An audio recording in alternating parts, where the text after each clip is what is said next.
Abu Dhabi, 2016, I'm standing in the back of the Red Bull garage. I'm looking at Daniel Ricciardo in his Red Bull talking to his race engineer and listening to the conversation through the headphones.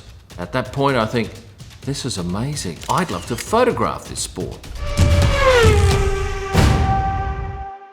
That garage visit was part of a Red Bull corporate package where I got to meet the likes of Daniel. I got to watch the race from their hospitality suite above the garage, and it was an all-consuming experience. And when I got back to Australia, I decided I would contact my host and ask who would I speak to at the FIA to get media accreditation. Was I a fan at that time?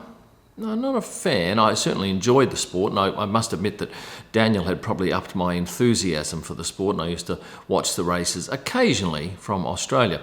But at that time, I was actively running my business, Messages on Hold. We've got something like 40 staff, and previously I'd done 26 weeks over 2.5 years photographing African wildlife and produced this book, Africa on Safari, which National Geographic later picked up for a German version. I was a good photographer, nothing special, but I'm pretty clever at marketing. Always have been. I was pretty much regarded as Australia's best ambush marketer for a number of years. Won plenty of business awards, including the Australian Business Achiever of the Year, which got me to the World Awards. But at the time, I was looking for something to photograph that would interest me, and I really thought F1 had it all. But how did I go about getting accredited?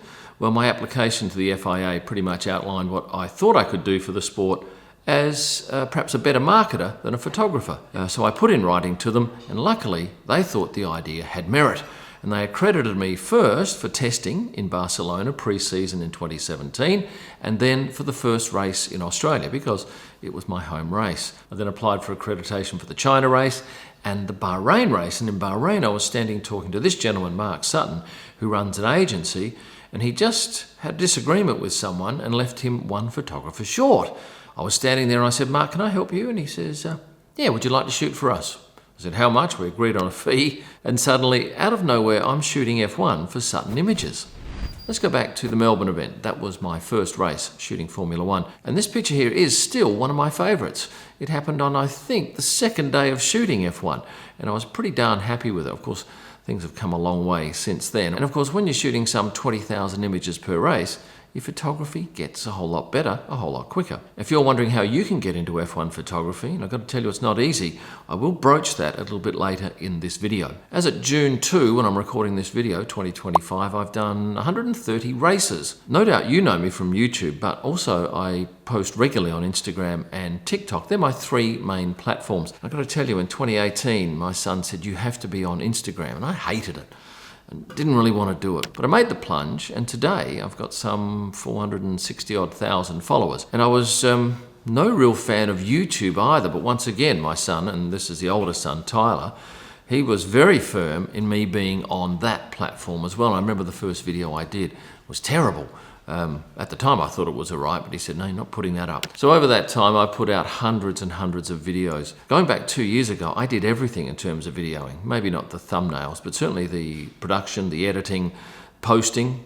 But today I found an editor who's doing a lot of that work. So instead of doing 2.5 videos a week, I'm now doing 6. I've shot for several F1 drivers. I have some commercial contracts. As you probably know, I do collaborations with F1 drivers and team principals on signed prints. And there are other ways that I monetize my time in the sport. But if you look at my Instagram page, you'll notice that there are very few pictures of cars. Why? People aren't interested in cars. And that may seem funny because this is a sport about motor racing. But what I think Drive to Survive has done is it's brought more of the drivers' personalities to the fore, and now people want to know who Charles is going out with, what shoes Carlos is wearing, what outfit Lewis has on today. And that's where I found my niche, looking at the people in the sport and what they're doing. Last year, Getty Images invited me to be a contributor to their platform. Now, this is the largest photo platform in the world. So now I post regular images from the track to their website, mostly people, and my car images end up on my own site, which is prostarpics.com. As a result, my people images now appear all over the world in major publications. Over my years of shooting the sport, I've been to all but 3 races, if you discount 2020, where hardly any photographer could go to Formula One because of COVID. I haven't missed a race since 2021, although that was pretty tough that year because I had to spend 286 days away from Australia and 300 days away from my boys. A lot of people say, hey, I want to do what you do. Well, I'm not sure too many do when they realise that it's 14-hour days for 4 days at every single race meeting. There's probably most of Monday is ruled out with travel. You're away from your family for such a long time. And if you're a freelancer, as most people are, you're going to need a lot of money behind you to get you over those starting years. What are the best parts of this job? Well, I like the travel, definitely. I like the fact that my photography always improves when you're shooting this number of images. You have to expect to get better. And I get to meet some amazing people. And the worst part? Living out of a suitcase. Food. I don't often find great food when I'm on the road. And of course, being away from home for such long periods. And being based in Australia is not ideal. Most of the European guys have flights, especially for the Euro races, and there are many of those, of just a couple of hours. They can go home after each race. To get to Europe from Australia, it's all of 24 hours. So that brings me to the question, how do you get into F1 photography? Well, for a start, it's easier to become an F1 driver than it is to become an F1 photographer. So they say. At least with the drivers, you know that if you win F4, F3, F2, you've got a pretty good chance of breaking into F1. There is no proven way to become a photographer in this sport. Are there many paid jobs? Not really. If you're one of the best of the world, you'll probably land a paid job with, say, Getty Images. Someone like a Clive Mason or Clive Rose, Mark Thompson. These guys are standout photographers and are paid by Getty. But certainly most of the people that you'll see in the paddock are freelancers. So what is the path into Formula One photography for those photographers? Well, mine was a bit different to most, but certainly if you've done years of junior motoring and worked your way up through the ranks and people have noticed you, you've got a great chance. You might get a job working for a team, maybe even for a driver, and a number of drivers do have their own personal photographers who are paid to attend each race and follow that driver for the 4 days. Do you need any formal qualifications? Not as far as I can tell. Pretty much you're judged on the quality of your work. But how do you get noticed? Well, that is the challenge.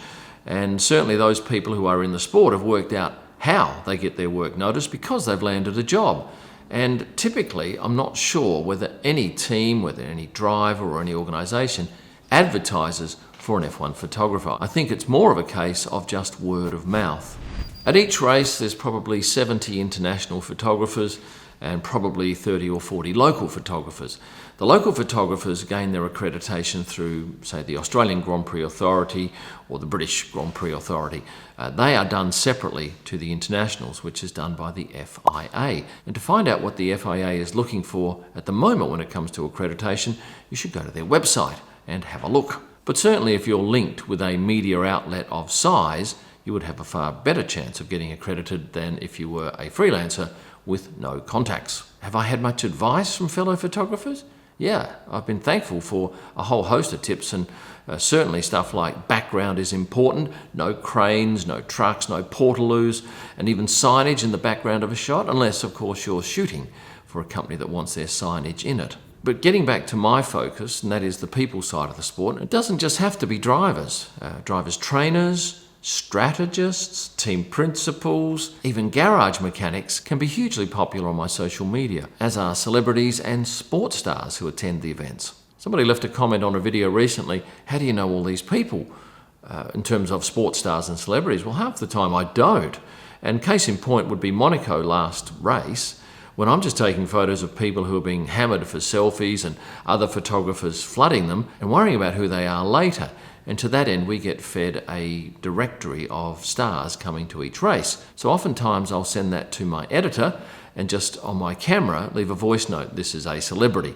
And it's up to him or her to work out exactly who that is before they post that to my site or to Getty Images. Does F1 need another photographer? No. F1 needs another great photographer. Or ideally, I think what F1's looking for at the moment is people who can help them market their sport around the world. I've got an audience of about 1.36 million, and those people are hungry for information about the sport. What's in store for me going forward? Well, look, I don't know. I didn't know that I'd be doing signed print collaborations with drivers going back 2.5 years ago. Going back 5 years ago, I didn't know I'd be into YouTube or Instagram, so I probably don't know what my next big thing is. But certainly, my whole goal is to see how far I can push this in terms of reach and content. So in closing, tips for you to get into F1 photography, if indeed that was something you were interested in, would be to hone your skills, be great at it, promote yourself well, get noticed by the right people, be in their face constantly, and importantly perhaps show how you can increase the popularity of the sport of Formula One. Now before you go, could you please subscribe, because some of you aren't subscribed. In fact, I think it's about 50%. Over here you'll find a whole host of content, and if you go to kimillman.com now, you'll find photo books, every driver, every race, a myriad of options for wall art, and signed prints from drivers. Thanks for watching, and stay passionate. Recording.